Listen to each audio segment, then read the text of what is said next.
Tu vas répéter avec moi 2022. Dis-le plus fort. Dis-le avec plus de conviction. C'est mon année de croissance et de transformation de gloire dans la vie de l'esprit. Répète encore 2022.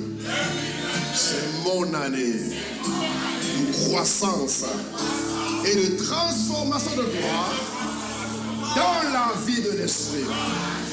En septembre, le Saint-Esprit me convertit. Il m'emmène là où je n'étais pas encore. Il me fait comprendre ce que je ne comprenais pas. Septembre, c'est le mois de ma métamorphose, de ma transformation dans la vie de l'esprit. Au nom de Jésus, donne un bon amen à ta prière. Donne un bon amen à ta prière.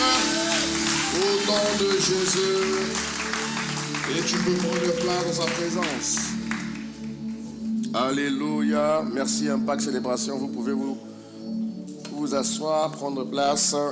Que Dieu vous bénisse. Encore une fois, bienvenue à ce culte du matin, le culte de 9h. Nous voulons bénir encore le Seigneur pour le mariage d'hier. Hier, nous avons eu 2 piliers de l'église, le frère Cédric et la sœur Sandrine, qui se sont dit oui. Voilà, ils sont magnifiques dans leurs photos. Ils se sont mariés hier. C'était magnifique par la grâce de Dieu. On bénit Dieu pour ce beau mariage qui a eu lieu hier par sa grâce. Amen. Donne un bon amen si tu me suis. Alors, nous sommes toujours sur notre thématique de la communion avec le Saint-Esprit. La communion avec l'Esprit et la méditation de la parole de Dieu. Alléluia. Nous sommes sur une dynamique importante dans laquelle l'Esprit nous conduit depuis quelque temps. Et Dieu est en train de nous emmener pas à pas. Dis avec moi, Dieu m'emmène de pas à pas. Pas à pas. Dieu m'emmène de coudée en coudée. Alléluia. Oula. Ça va? Ok. Alors donc, depuis la semaine dernière, depuis quelque temps déjà, nous sommes rentrés dans la dynamique de la communion. Au mois d'avril, nous avons parcouru par la grâce de Dieu. Nous sommes rentrés dans l'enseignement du ministère de l'Esprit. Nous avons commencé avec les 7 esprits de Dieu. Alléluia, jusqu'au mois d'août. Et depuis le mois de septembre, nous sommes rentrés maintenant dans la communion avec l'Esprit et dans la communion par la méditation. Dimanche dernier, je ne sais pas si tu te rappelles, nous avons parlé de communier avec l'Esprit et étudier la parole de Dieu feront de toi, ces deux choses feront de toi une nouvelle création hors du commun. Alléluia. Et nous avons pris l'exemple de David. Nous avons vu comment est-ce que David, qui n'était pas encore une nouvelle création, il était une ombre à venir de la nouvelle création. Mais nous avons vu comment est-ce que la pratique de la communion qu'il avait avec l'Esprit à son niveau, à son époque, et la pratique de la parole de Dieu lui a permis d'avoir un parcours hors du commun sur la terre des vivants. Alléluia. Nous avons vu plusieurs choses. Nous avons vu que communier à travers David, communier et étudier avec le Saint-Esprit te permettra d'avoir une expérience personnelle avec les 7 esprits de Dieu. Donne un bon amen à Jésus. Alléluia. C'est pas le thème d'aujourd'hui. Ça, c'était la semaine dernière. Merci. Ok. Donc, nous avons vu à travers David, que David a pu tisser une expérience. Alléluia. Et nous avons vu, bien aimé, qu'il est important que tout enfant de Dieu ait son expérience avec les 7 esprits de Dieu. Dis avec moi expérience. Dis avec moi expérience. Nous avons vu que l'expérience est la démonstration authentique de la pratique de l'enseignement que tu as reçu. La Bible dit, vous êtes heureux lorsque vous entendez ces choses, Mais ce qui compte, c'est la mise en pratique. Donne un bon amen à Jésus. Ce qui compte, c'est de pratiquer ce que tu entends. Nous avons vu que l'expérience te permet, dans ton parcours, dans tous les domaines de ta vie, dans tous les aspects de ta vie, l'expérience te permet de tuer le hasard. Il te permet de tuer l'abstraction, la théorie. L'expérience fait de toi une preuve vivante de Christ en toi, l'espérance de la gloire. Alléluia. Et nous avons vu à travers le psaume 119 comment est-ce que David a fait des choses merveilleuses. Rappelez-vous, je ne fais que des rappels avant de rentrer dans le message du jour. Nous avons vu comment est-ce que la pratique de la méditation a permis à David d'avoir une vie exceptionnelle. Ah mon frère, je prie que tu aies sur terre tous les jours une vie exceptionnelle dans le nom de Jésus. Si c'est ton partage, donne-moi un bon amen. Ah oui mon frère, tout enfant de Dieu sur la terre des vivants doit avoir un parcours exceptionnel. Il faut que tu sois exceptionnel. Parce que ton Dieu est un Dieu exceptionnel. Alléluia. Nous avons vu comment est-ce que David s'est battu. David s'est évertué. David, mon Dieu, a mis la priorité de la parole dans sa vie. Au psaume 119, nous avons vu, il a dit au verset 11, « Je serre ta parole contre mon cœur pour ne pas pécher contre toi. » On voyait que ce gars était déterminé. Il était déterminé, mon frère, ma soeur, à pratiquer la parole. Il n'a pas laissé la parole étant, il n'a pas considéré la parole comme étant un devoir.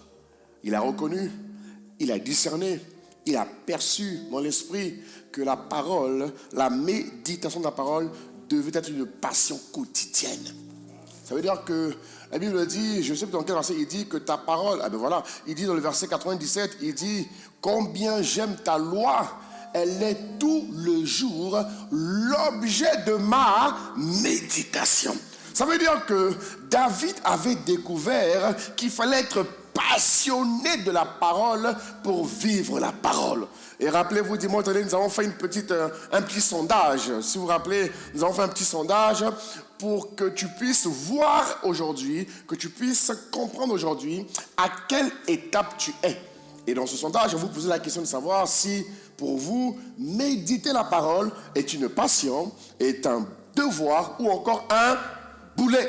Qui se rappelle? Et dans les réponses que nous avons obtenues au premier culte et au deuxième culte, on a constaté que la majorité des bien-aimés considéraient la méditation comme étant un devoir, alors que Dieu aimerait que la parole méditée soit pour toi une passion. Je prie qu'elle soit le cas au nom de Jésus-Christ.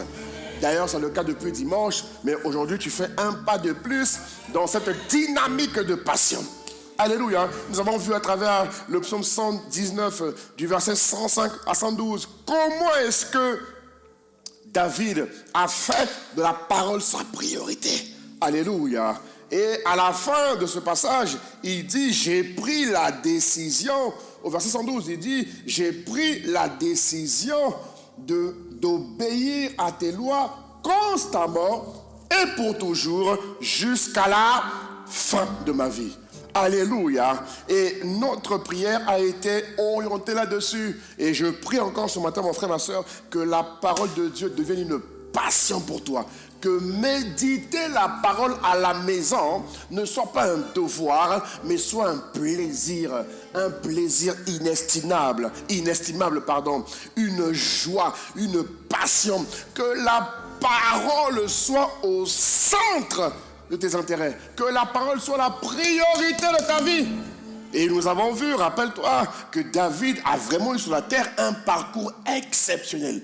Et de toutes les batailles qu'il a eues sur la terre, il a eu près de 44 batailles. Rappelez-vous, David n'a perdu aucune bataille. Aucune bataille.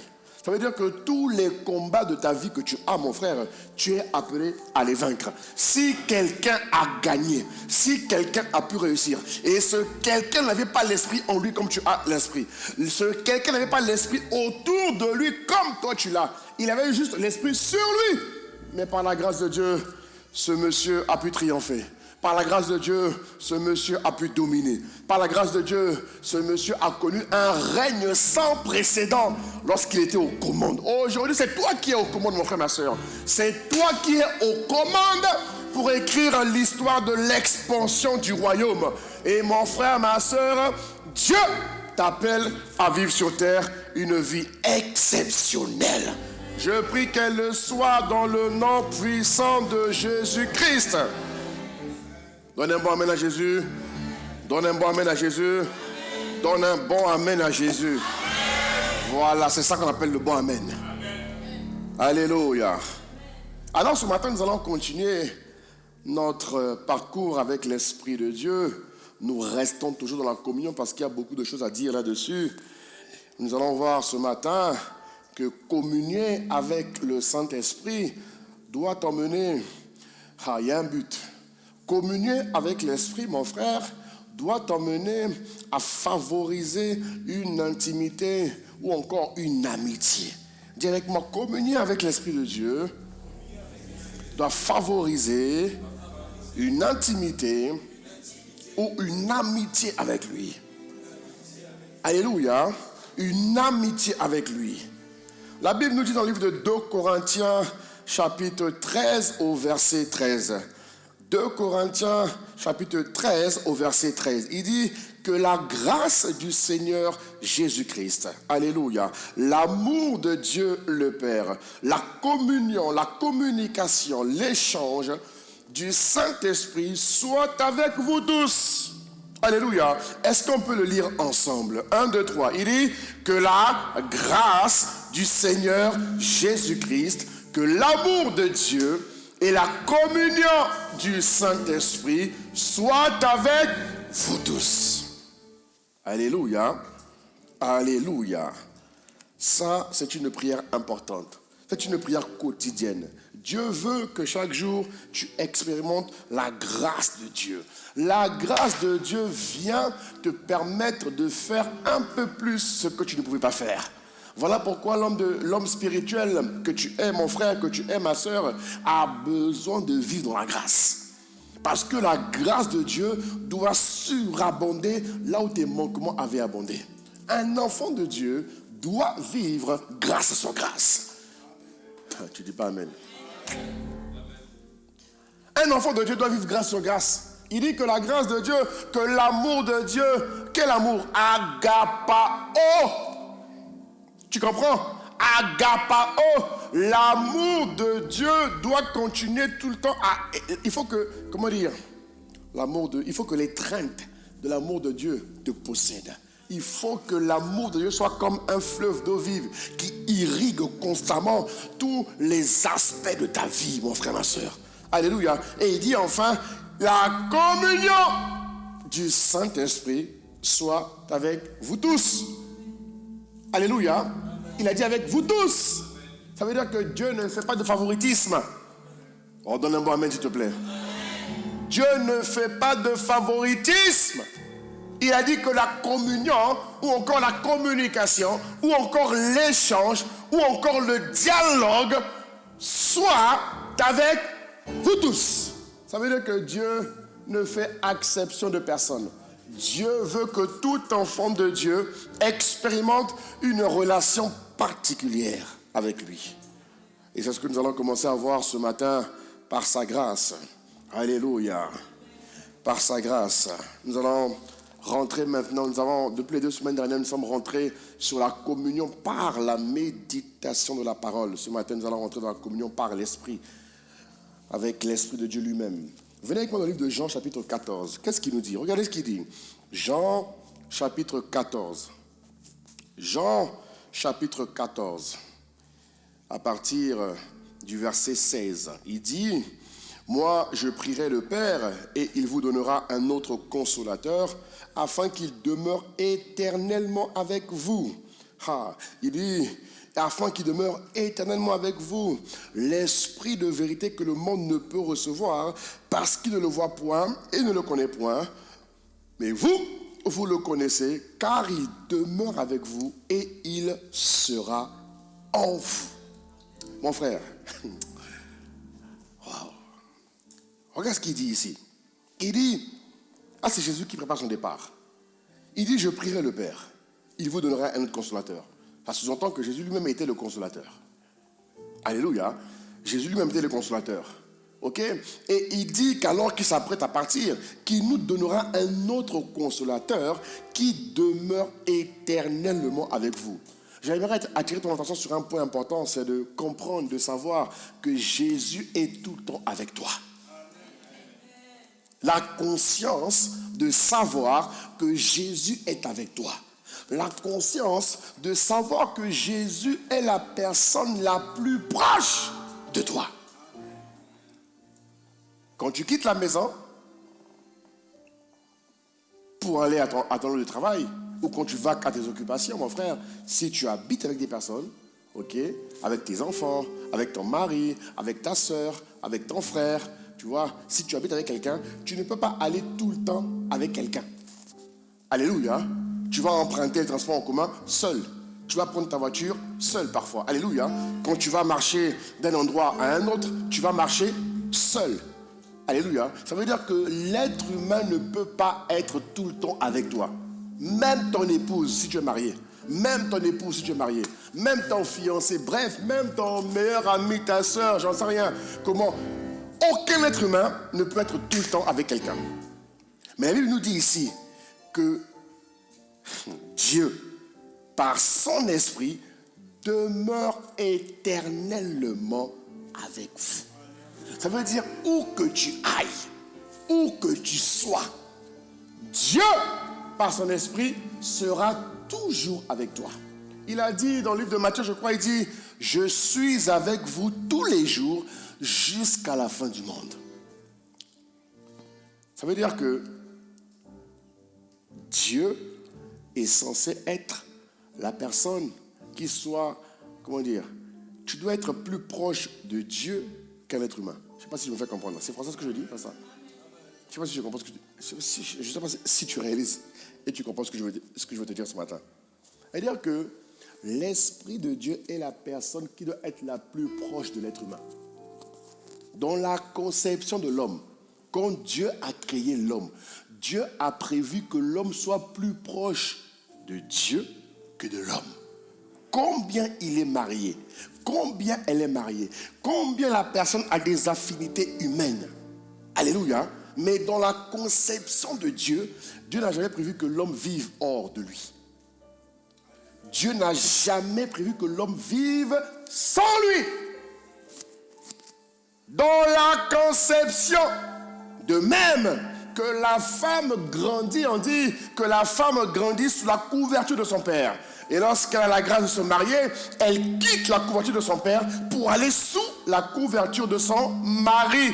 En ce qui concerne l'être humain est emmené à grandir en perpétuelle connexion avec Dieu. Il ne doit jamais quitter Dieu. C'est-à-dire que Dieu a prévu que l'homme ne soit jamais sans lui.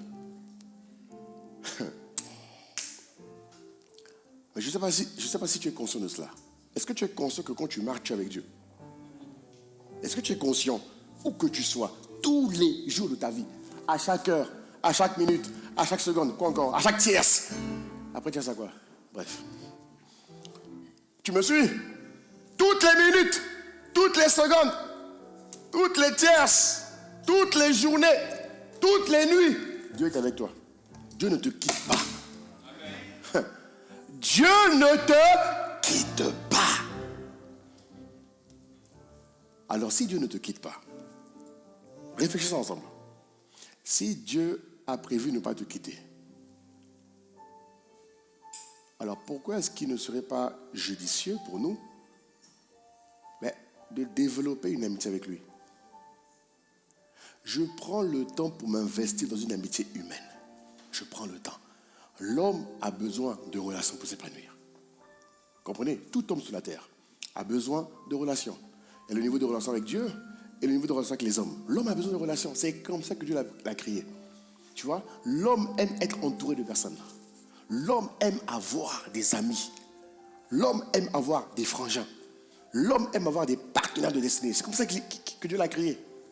Mais le tout premier partenaire qui soit, frère, c'est d'abord Dieu.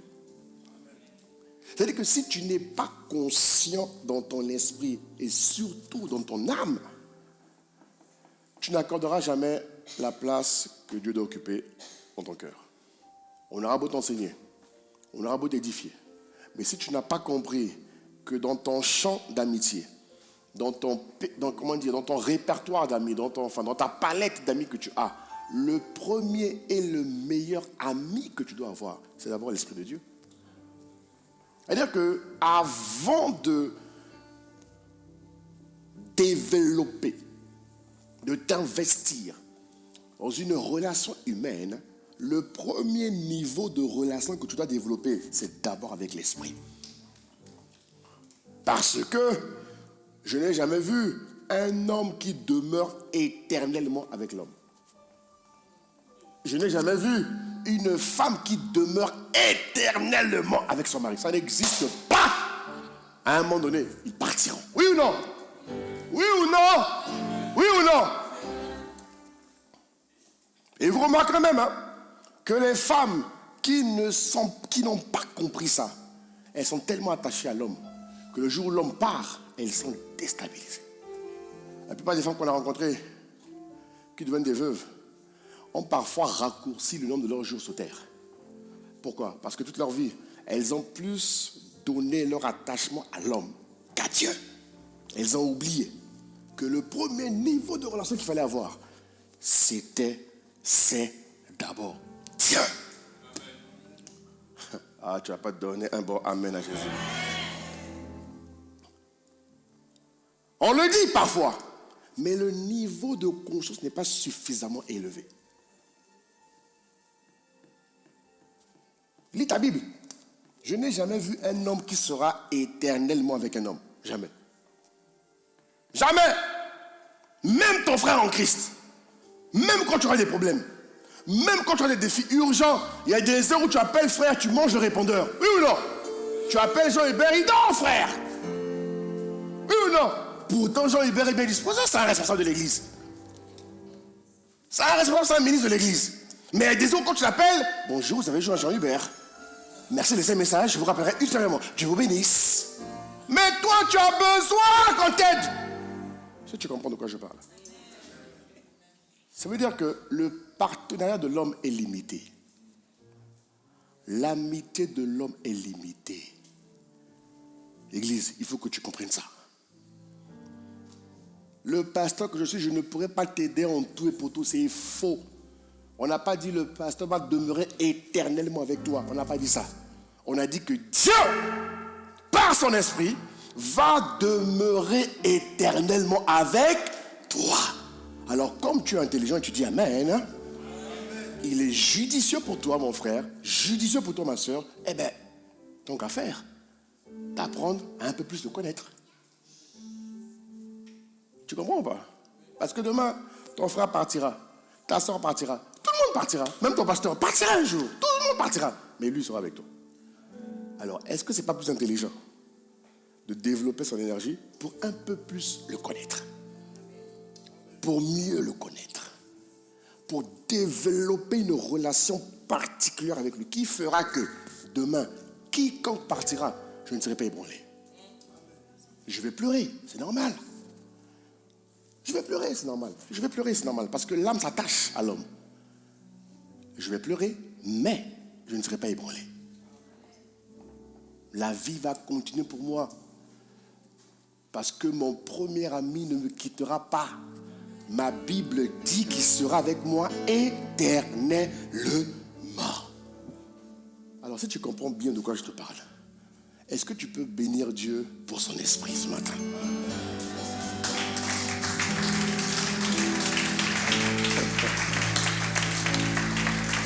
Oh, acclame-le bien, acclame-le bien. Acclame-le bien, acclame-le bien, acclame-le bien, acclame-le bien. Acclame celui qui ne te quittera pas. Acclame celui qui est avec toi. Aujourd'hui, demain, éternellement. Ah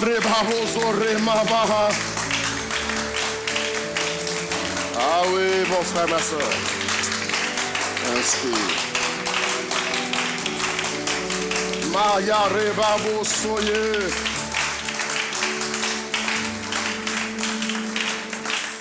Alors, tu vas demander à Dieu ce matin la grâce d'accepter l'amitié de l'Esprit.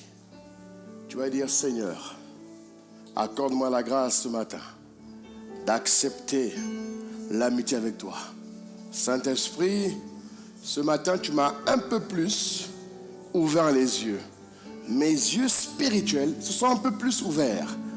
J'ai mieux perçu quelque chose que je ne percevais pas hier. Alors je demande la grâce. Je demande la grâce d'accepter l'amitié avec toi. Parce que je me rends compte que c'est toi qui es avec moi tous les jours. L'homme me quittera, mais toi tu ne me quitteras pas. Alors il y a intérêt. Alors il est préférable que je sois attaché à toi, que je te connaisse un peu plus et que je décide d'accepter l'amitié que tu me proposes. Sois mon ami, accorde-moi la grâce de développer mon intimité avec toi comme jamais auparavant, dans le nom de Jésus. Et tu donnes 3 fois Amen. Amen. Amen.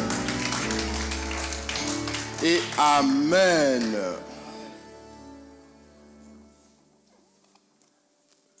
Celui qui ne connaît pas Jésus ne peut pas accepter l'amitié de Christ parce qu'il ne le connaît pas. Mais celui qui a rencontré Jésus, celui qui a eu la grâce de dire, Seigneur, je t'accepte dans ma vie. Sois le maître de ma vie, sois le Seigneur de ma vie. Celui-là a une grâce particulière. Il a la grâce de rencontrer l'ami de l'ami. Il a la grâce de rencontrer l'ami qui ne le trahira jamais. Il a la grâce de rencontrer l'ami qui ne le quittera jamais. En tout temps, en toute heure, frère. Tu sois aux toilettes, à la douche, à la cuisine, au travail. Il est là. Oh. Est-ce que tu comprends ça? Frère, il est là. Même à la maison. Ton mari peut être au salon, toi tu es à la cuisine. Mais lui, il est avec toi partout. Il ne te quitte pas. Il a été configuré pour ne jamais te quitter. Ah, mon frère. Comprends ce que Dieu te dit ce matin. Alléluia. Alors que la Bible dit que celui qui a connu Jésus-Christ, mais il le connaît. Il connaît et il doit réaliser que l'Esprit est avec lui. Alors ce matin, j'aimerais voir avec vous, bien-aimés, je vais introduire aujourd'hui, je continuerai dimanche après, Dieu voulant. Nous allons parler ce matin, donc, nous parlons de communier avec l'Esprit, favorise mon amitié avec lui.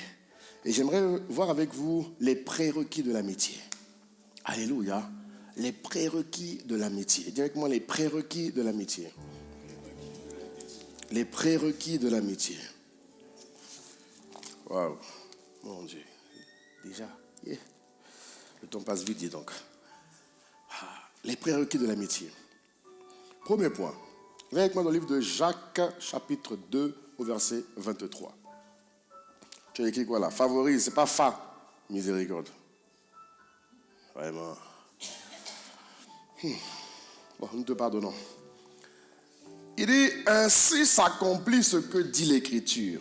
Abraham crut à Dieu et cela lui fut imputé à justice. Et il fut appelé ami de Dieu. Alléluia. Alléluia. Il fut appelé ami de Dieu. Le premier prérequis de l'amitié, bien-aimé, c'est lui faire confiance. Amen. Lui faire confiance. Bon, en vérité, le premier prérequis, c'est de croire qu'il est là. En vérité. Je n'ai pas voulu rentrer là-dedans, mais bon. Le premier prérequis, dans lequel j'ai commencé tout à l'heure, c'est croire qu'il est là, c'est réaliser qu'il est là. Mais bon, pas grave. Donc, lui faire confiance. Alléluia. Dis avec moi faire confiance. Dis encore faire confiance. Dis encore faire confiance. Dis à gauche, à droite, faire confiance. Dis devant, derrière, frère, dis-le. Lorsqu'un homme a trouvé son confident, il va dire des choses à son confident, à sa confidente, qui ne dira pas aux autres. Il est venu voir son confident, sa confidente. Hey, tu sais, j'ai quelque chose à te dire, hein, mais tu ne le dis à personne. Mais tu le dis à personne. Tu le dis à personne. Et elle se dit, oui, t'inquiète. Je ne dirai à personne. Mais comme dit souvent le pasteur Yvan, un confident à son confident. Bon, nous, dans le ministère pastoral, on a été enseignés. Vous voyez, non? De même que le docteur a le secret médical, le pasteur a le secret pastoral. Tu dis amen à ça. Amen. Tous ceux qui sont dans le ministère doivent... Donc, on est éduqués par rapport à cela. Vous voyez? Donc, il y a des choses que quand les hommes nous disent, on ne peut pas dire. Alléluia. Mais dans le contexte de l'amitié, directement dans le contexte de l'amitié. Dans le contexte de l'amitié, pasteur, il vous nous disait souvent à l'époque, un confident à son confident.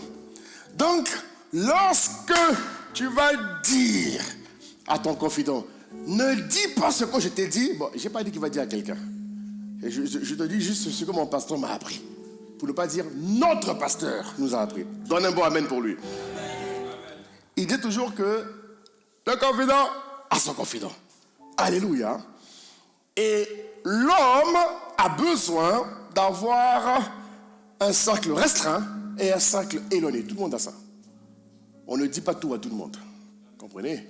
On ne dit pas tout à tout le monde. Des choses que tu vas dire à ceux qui te sont proches et des choses que tu vas dire à ceux qui te sont éloignés. Mais la Bible nous montre ici que, et étant donné que l'Esprit de Dieu, le Saint-Esprit est celui qui ne quitte pas. Le Saint-Esprit, comme dit ma mère, est le meilleur des confidents qui ne te trahira jamais. Ah, t'as raté l'occasion de donner un bon amen à Jésus. Parce que ma mère dit toujours, elle dit que le Saint-Esprit est le meilleur des confidents qui ne te trahira jamais. Lui, quand tu lui dis un secret, frère, il garde le secret. Mais ce qui est mieux avec lui, c'est que lui va emmener ce secret à être une victoire pour toi. Lui, il ne va pas juste garder le secret pour garder le secret. Non. Lui, son but, c'est qu'il transforme ce secret en succès, en victoire, en marche avec toi. La Bible nous dit ici que Abraham crut.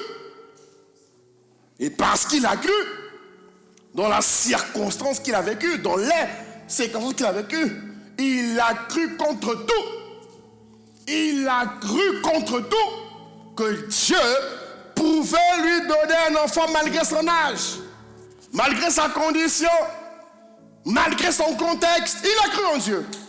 Il a cru que Dieu était capable d'emmener l'impossible à devenir possible. Et parce qu'il a cru, Dieu a récompensé sa foi. Dieu a récompensé sa confiance. Dieu a récompensé son espérance. Dieu a récompensé son attachement avec lui. Et donc, dans l'amitié, il n'y a pas d'amitié sans confiance. Non. Il n'y a pas d'amitié sans confiance. Alléluia. Il n'y a pas d'amitié sans confiance. Ça veut dire que l'homme spirituel doit apprendre à se confier à l'esprit. Oui. Parce qu'aujourd'hui, les chrétiens sont habitués à demander à Dieu, à supplier Dieu. Mais ils ne sont pas habitués à faire confiance à Dieu. Ils vont faire confiance à Dieu dans les prières et les points qu'ils ont. Mais je vous parle de la confiance amicale. Ça, c'est pas tout le monde, hein? Beaucoup viennent voir le Saint-Esprit comme étant l'exauceur. Pas comme étant, je ne vais pas dire le gourou, mais en tout cas, quand ils viennent voir l'Esprit, c'est parce qu'ils ont des demandes. Mais ils n'ont pas de dimension d'amitié avec lui. Alors que dans la communion dont nous parlons ici, on parle de la transformation de gloire dans la vie de l'esprit. Il y a un niveau où l'esprit ne peut pas te transformer si vous n'êtes pas amis. Tu comprends? Il y a un niveau d'intimité que tu ne peux atteindre que par l'amitié, que par la fluidité. Parce que la confiance fluidifie vos relations. Tu comprends? La confiance met un calme de paix, d'assurance et de quiétude. Mais l'homme spirituel n'a pas tendance. Je prends un exemple. Saint-Esprit, comment tu vas? Oh, pasteur. Mais Dieu va bien. Oui, c'est sûr qu'il va bien.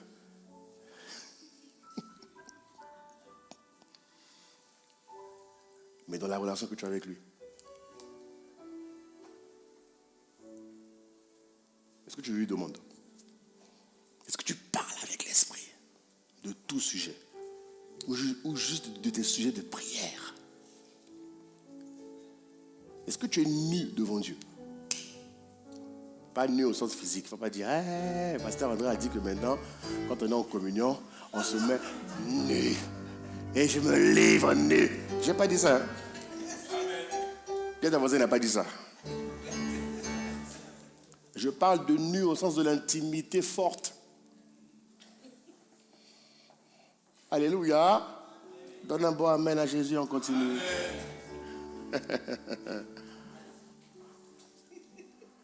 Est-ce que vous comprenez de quoi je parle? L'amitié avec l'esprit. Il y a un niveau d'intimité qui ne s'atteint que par l'amitié. Frère, pour que le grand Abraham puisse croire qu'à 100 ans, il pouvait faire des enfants, mon ami, mettons dans ce contexte. Demandez aux gens pour qui c'est un défi d'avoir un enfant. Demandez-leur. À 100 ans, frère, il regarde sa femme qui a 90 ans. Frère, je ne sais pas si à cet âge-là, on a encore des... Enfin, je ne sais pas, hein, miséricorde, mais vraiment... Vous comprenez ou pas? Dans les bras, même si tu me suis. C'est-à-dire que Abraham a cru malgré ce qu'il voyait qu'en allant avec sa femme, il pouvait procréer un enfant. Et pour arriver à ce niveau, il faut un niveau d'intimité fort. Il faut un niveau de relation fort. Il faut un niveau de foi et de confiance extraordinaire. Et Dieu veut ce matin que tu élèves ton niveau de confiance avec lui. Parce qu'en réalité, en vérité, plus tu découvres Dieu, plus ta confiance augmente naturellement. Tu me suis ce matin? La confiance, c'est la capacité à avoir... La confiance, c'est la foi en l'autre, simplement. Ce que tu crois que l'autre est capable de faire. La capacité à te livrer. Il y a des chrétiens qui n'arrivent même pas à s'exprimer devant Dieu. Oui. Bien-aimés, soyons vrais.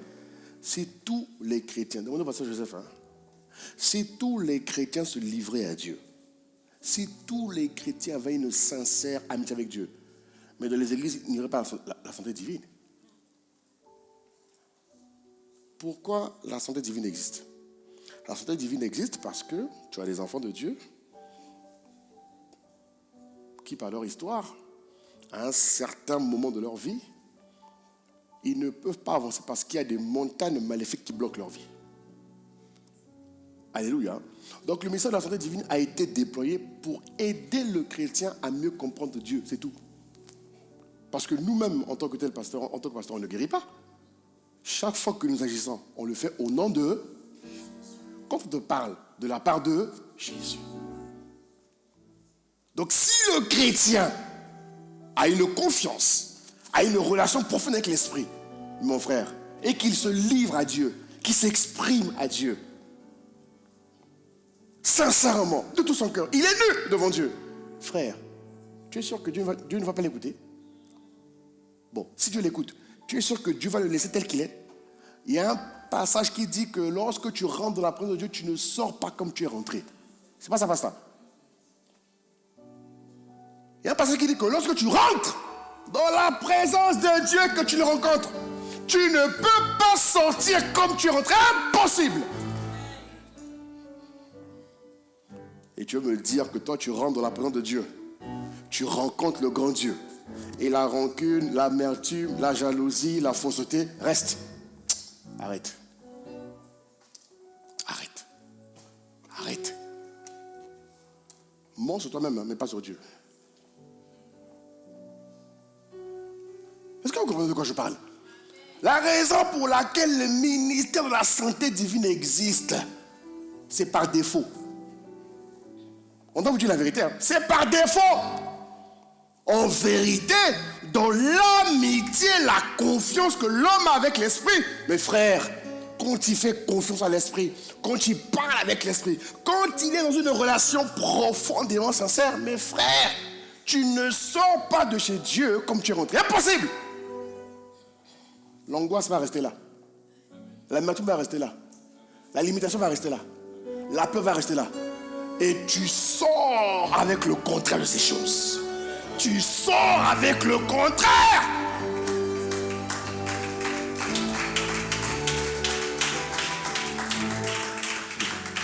Et c'est pour ça que David s'empressait d'aller dans la présence de Dieu. La Bible dit qu'il s'empressait. Et dès qu'il rentrait de guerre, il prenait sa douche, il s'empressait. Et les amis,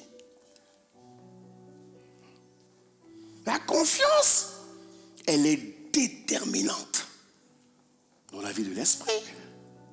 Quand tu fais confiance à l'esprit, quand tu as toute ta confiance, comme disent les hommes, tu as toute ma confiance. Et elle, c'est là, oh, merci beaucoup.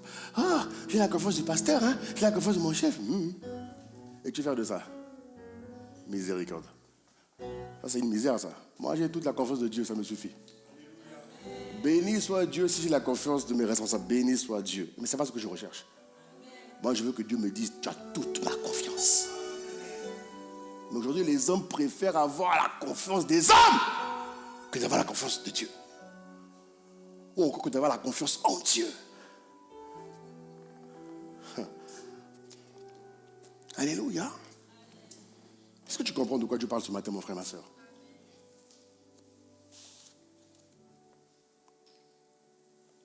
Donc l'amitié requiert une confiance progressive. Une confiance qui grandit. Une confiance qui s'épanouit. Une confiance que l'esprit développe entre toi et lui. Une confiance qui te permet de ne plus avoir de secret avec Dieu. Parce qu'il y a même des chrétiens qui, lorsqu'ils vont, ils ont des... Dieu voit tout, hein. Rabazo. Dieu voit tout, mais il a quand même des secrets. Il y a des choses qu'il n'ose pas dire à Dieu. Il est dans la présence, mais il y a des choses qu'il n'ose pas dire à Dieu. Alors que Dieu voit tout. Dieu voit tout, Dieu voit tout en temps réel. Il voit tout. Et il rigole, il dit, mais regardez ça. Alléluia.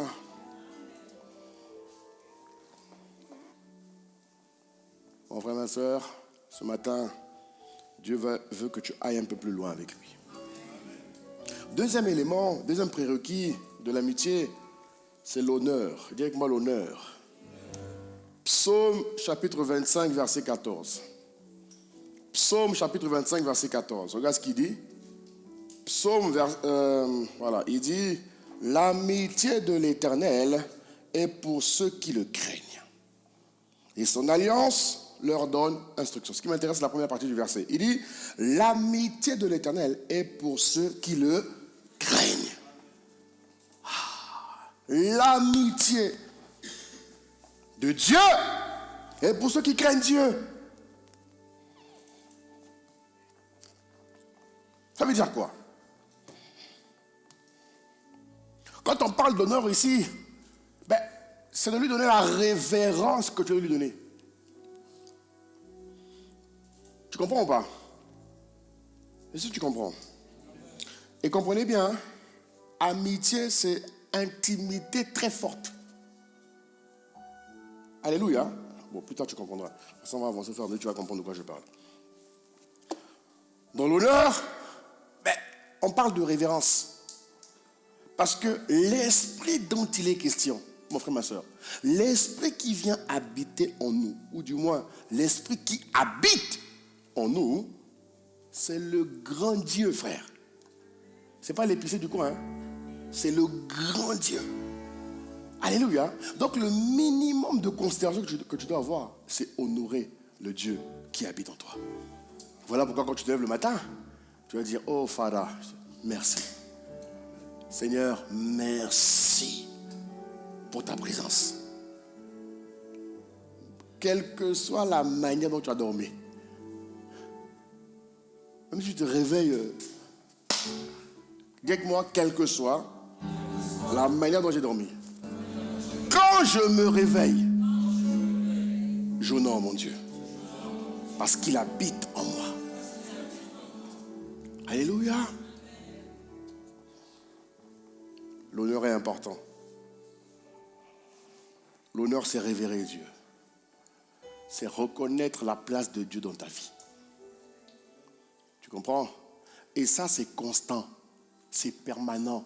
C'est tout le temps. C'est pas juste le vendredi quand tu viens ici que tu honores Dieu. Non. La vraie vie chrétienne se pratique dans les journées, dans les jours. C'est pas à l'église. Non. La vraie vie chrétienne, c'est ce que tu es dans la vie quotidienne. Ce que tu es lundi, mardi, mercredi, jeudi, vendredi. C'est ça la vraie vie chrétienne. C'est dans ta manière de vivre que l'on reconnaît si tu es un chrétien ou pas. Dans la manière dont tu es, mon frère, ma soeur. Et donc, la Bible nous dit ici, mon frère, que l'honneur est le deuxième prérequis de l'amitié. Pour développer l'amitié avec l'esprit, il faut honorer l'esprit.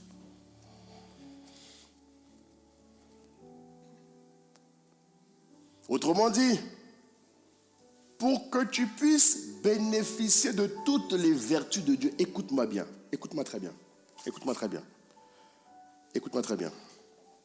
Pour que tu puisses bénéficier, on a parlé des 7 esprits de Dieu. Esprit du Seigneur, esprit de sagesse, d'intelligence, de conseil, de force, de connaissance et de crainte de Dieu. Le prérequis indispensable pour vivre, pour expérimenter la manifestation de ces 7 esprits, c'est l'honneur. C'est l'honneur. C'est l'honneur.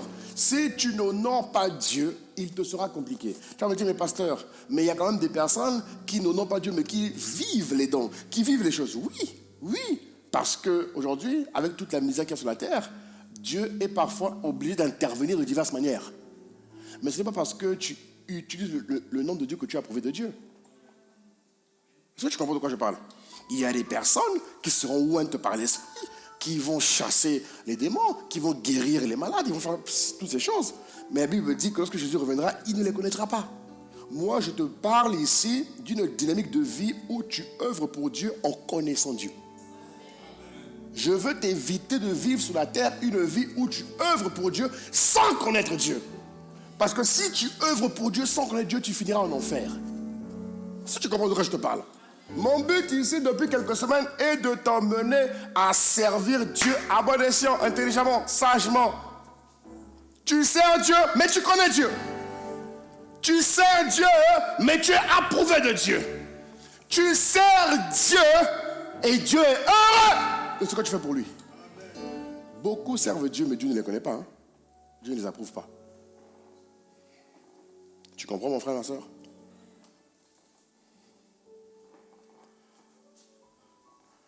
Et Dieu exige qu'il soit honoré tel qu'il est. Voilà pourquoi j'ai parfois encouragé des gens à aller lire des livres. Ce que j'appelle la page imprimée. La page qui imprime la Bible. Des livres qui parlent de l'honneur. Parce que des fois, tu ne sais pas comment honorer Dieu. Tu comprends? Des fois, tu peux être maladroit. Mais il faut te documenter. Parce que si tu n'honores pas Dieu tel que Dieu est, mon frère, fais attention. Fais attention. C'est Dieu comme il est. C'est Dieu, hein? Il est souverain. Donc parfois, en fonction de la détresse grande qu'il voit, il va t'accorder ses dons. Tu vois? Pour répondre à la détresse. Mais ce n'est pas parce qu'il t'utilise qu'il t'approuve. Le but de l'intimité dont nous parlons, c'est de vivre une vie où tu es constamment et en tout temps approuvé de Dieu.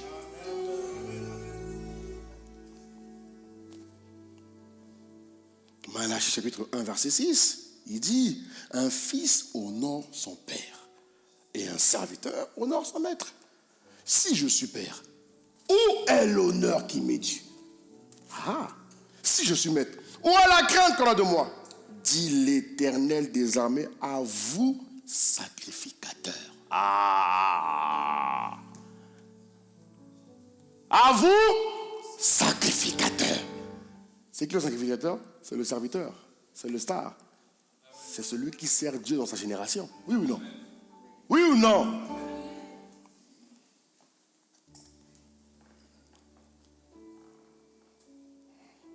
À vous, sacrificateur qui méprisez mon nom. En quoi avons-nous méprisé? Beaucoup poseront la question là. Mon but, depuis quelques semaines, c'est de t'éviter de poser cette question. Parce que la fin est proche. Hein? L'ami, Jésus est debout. La fin est proche. Hein? Elle est très proche même. Et c'est la fin qui compte. Tu te rappelles, non? La fin d'une chose vaut mieux que son commencement. Alléluia. Voilà ce passage, il te dit tout. Un fils honore son père.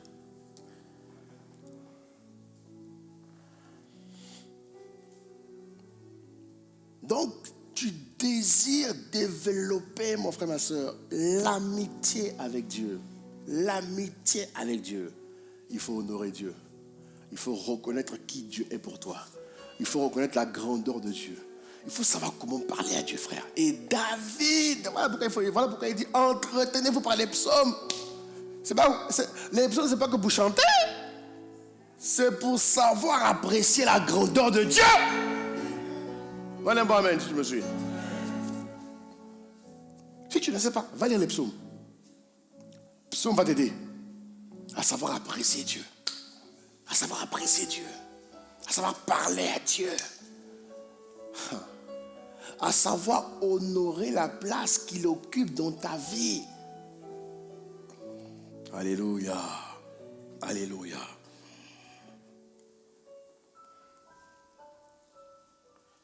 Dis avec moi, honore. Dis avec moi, honore. Troisième prérequis de l'amitié. Troisième prérequis de l'amitié. Donc le premier, c'est la confiance. Deuxième, c'est l'honneur. Et troisième prérequis de l'amitié, c'est avoir besoin de lui. Le troisième prérequis de l'amitié, c'est avoir besoin de lui.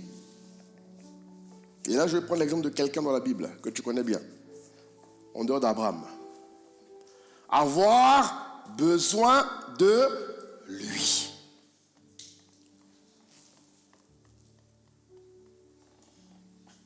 Avoir besoin de lui. Préparez le livre de Jean, s'il vous plaît, chapitre 11. À ce niveau-là, bien aimé, l'amitié de Dieu, j'aimerais dire que c'est pour les Lazare. Qui connaît Lazare? Qui connaît Lazare? Bon, ok. Qui connaît le niveau d'amitié que Lazare avait avec Jésus? Le niveau d'amitié que Lazare avait avec Jésus. Qui s'en rappelle? Tu ne te rappelles pas? Miséricorde. Jean chapitre 11, verset 3. Jean chapitre 11, verset 3. Les sœurs envoyèrent dire à Jésus, Seigneur, voici celui que tu aimes est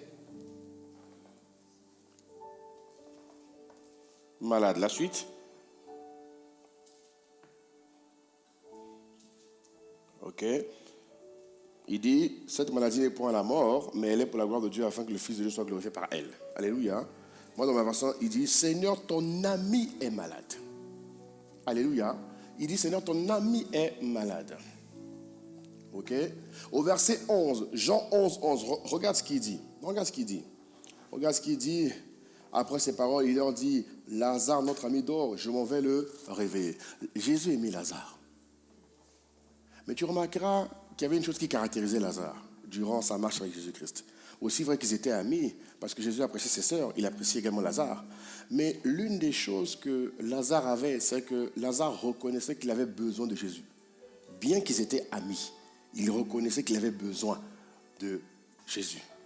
Et dans le livre des Hébreux, Lazare signifie celui qui a besoin de Dieu. Lazare veut dire celui qui a besoin de Dieu. Dans le livre hébreu, Lazare veut dire Éléazar. Ça veut dire Dieu a aidé. On est bon, amen, si tu me suis. ce qui a facilité, une des choses qui a facilité l'amitié, l'affection que Jésus avait pour Lazare, c'est que Lazare reconnaissait qu'il avait besoin de lui. Tu comprends? Il reconnaissait qu'il avait besoin de lui. Tu ne peux pas développer, mon frère, ma soeur, une amitié avec Dieu si tu ne reconnais pas que tu as besoin de lui. Mais comprends-moi, mais tu vas me dire, mais pasteur, c'est évident. C'est évident que j'ai besoin de Dieu. C'est évident. Mais j'aimerais te poser la question, pour toi, c'est évident jusqu'où?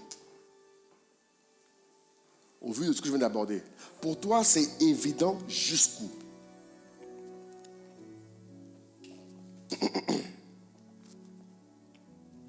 Lazare avait besoin de Jésus, mais Lazare faisait tout ce que Jésus lui disait de faire.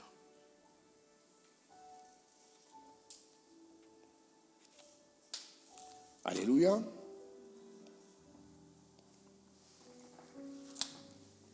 Dans l'amitié avec l'esprit, l'homme doit reconnaître que sans l'esprit, il n'est rien.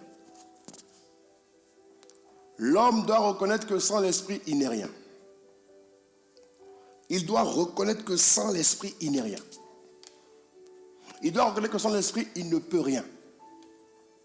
Pas dans une chose, en toutes les choses. Tu comprends de quoi je te parle? L'homme doit reconnaître qu'il a besoin de Dieu en toutes choses et pour toutes choses. Ça doit être un système de pensée qui est constant. Ce n'est pas parce que tu es habile pour faire une chose que tu n'as pas besoin de Dieu. Vous comprenez ou pas? La Bible dit que toute capacité nous vient de Dieu. Ça sous-entend que Dieu nous rend habiles et capables de faire quoi que ce soit. Un jour, quelqu'un m'a posé la question. Je l'ai dit, je pense, au programme Béret. Ils m'ont dit, mais pasteur, quand j'étais à l'école à l'époque, j'étais païen, je ne connaissais pas Dieu. Mais à l'époque, pasteur, je n'ai pas eu besoin de Dieu pour être premier de la classe. J'avoue que là, il m'a posé une colle quand même. J'ai dit, ah, c'est vrai. Nous, quand on était à l'école, mon gars, quand on travaillait à l'école, aujourd'hui, je peux dire que Dieu nous faisait grâce. Mais à l'époque, ceux qui ne connaissaient pas Dieu, il y en a beaucoup aujourd'hui, vous voyez, qui brillent à l'école, qui travaillent à l'école, mais ils ne connaissent pas Dieu. Alors, comment se fait-il qu'ils y arrivent sans connaître Dieu? Et je me suis souvenu d'une parole qui dit, je n'ai pas pris la référence biblique, mais je vais vous la donner quand même. Il dit, premier point, que Dieu est souverain. Ok? Que Dieu est souverain. Et qu'il y a des grâces qu'il fait à qui il veut.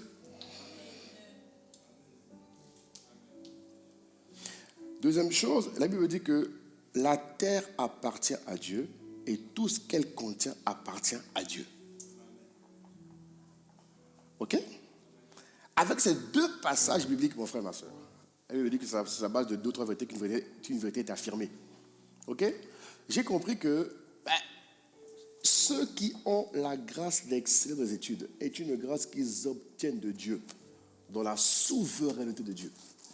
Ils n'ont pas obtenu la grâce par la justice de Dieu, ça veut dire qu'ils n'ont pas obtenu la grâce parce qu'ils sont enfants de Dieu.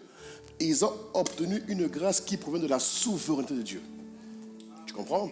Autre chose que le Seigneur a dit également, il y a parfois dans ces personnes-là des familles où il y a une personne qui a donné sa vie à Dieu, qui a fait des vœux à Dieu, que Dieu n'a pas oublié. Dieu a dit à David, que à cause de toi, même quand tu quitteras la terre, tous ceux qui viendront de toi n'échoueront jamais. À cause de ce que tu as fait pour moi, à cause de la dévotion que tu as pour moi, j'ai pu t'appeler l'homme selon mon cœur. À cause de ce que tu as fait, quand tu quitteras la terre, toute la lignée qui viendra après toi n'échouera pas. Elle sera toujours distinguée. Pas parce qu'ils sont bien eux, non!